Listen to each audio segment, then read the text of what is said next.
ವೀಕ್ಷಕರೇ ನಮಸ್ಕಾರ. ನೀವು ನೋಡ್ತಾ ಇದ್ದೀರಾ ಶ್ರೀ 24 ನ್ಯೂಸ್.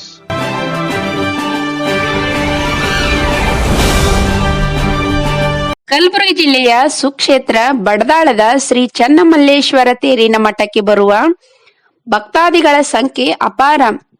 ಆದರೆ ಮಹಾರಾಷ್ಟ್ರದ ಗಡಿಯಲ್ಲಿ ಇರುವ ಬಳುರ್ಗಿ ಮಾರ್ಗವಾಗಿ ಬರುವ ಭಕ್ತರಿಗೆ ರಸ್ತೆ ಸಂಪೂರ್ಣವಾಗಿ ಹಾಳಾಗಿದ್ದು ಶಾಸಕರ ಗಮನಕ್ಕೆ ತಂದರೂ ಯಾವುದೇ ಪ್ರಯೋಜನ ಆಗ್ತಾ ಇಲ್ಲ ಅಂತ ಶ್ರೀ 24 ನ್ಯೂಸ್ ಚಾನೆಲ್ಗೆ ಬಡದಾಳದ ಶ್ರೀಗಳು ಮನವಿ ಮಾಡಿದರು. ಬಡದಾಳ ಗ್ರಾಮದ ರಸ್ತೆ ಭಾಳಷ್ಟು ಹದಗೆಟ್ಟಿರ್ತದೆ. ಸಾಕಷ್ಟು ಜನ ದೇವಸ್ಥಾನಕ್ಕೆ ಬರ್ತಾರೆ ಹೋಗ್ತಾರೆ. ಬರ್ತಕ್ಕಂಥ ಎಲ್ಲರೂ ಕೇಳ್ತಾರೆ, ಅಪ್ಪ ಯಾಕೆ ರೋಡ್ ಮಾಡಿಸಿಲ್ಲ.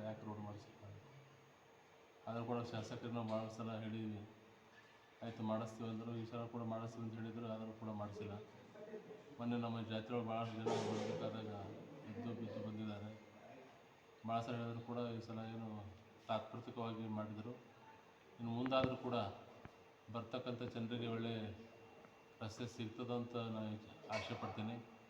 ಎಲ್ಲ ಬರ್ತಕ್ಕಂಥ ಜನರಿಗೆ ಹೋಗ್ತಕ್ಕಂಥ ಜನರಿಗೆ ಶಾಸಕರು ಕೆಲಸ ಮಾಡೋದು ಭಾಳಷ್ಟು ಒಳ್ಳೆಯದಾಗ್ತದೆ.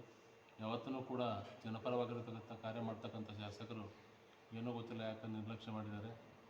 ಬರ್ತಕ್ಕಂಥ ದಿನದಲ್ಲಿ ಇದು ಕೆಲಸ ಮಾಡಿಕೊಡ್ಬೇಕು ಭಾಳ ಹೆಮ್ಮೆ ಅನ್ನಿಸ್ತದೆ. ವೀಕ್ಷಕರೇ, ಈ ವಿಡಿಯೋ ನಿಮಗೆ ಇಷ್ಟ ಆಗಿದ್ರೆ ಈ ಕೂಡಲೇ ಸಬ್ಸ್ಕ್ರೈಬ್, ಕಮೆಂಟ್, ಲೈಕ್ ಮಾಡಿ ಹೊಸ ವಿಡಿಯೋಗಳನ್ನು ಮಾಡಲು ಬೆಂಬಲವನ್ನು ನೀಡಿ.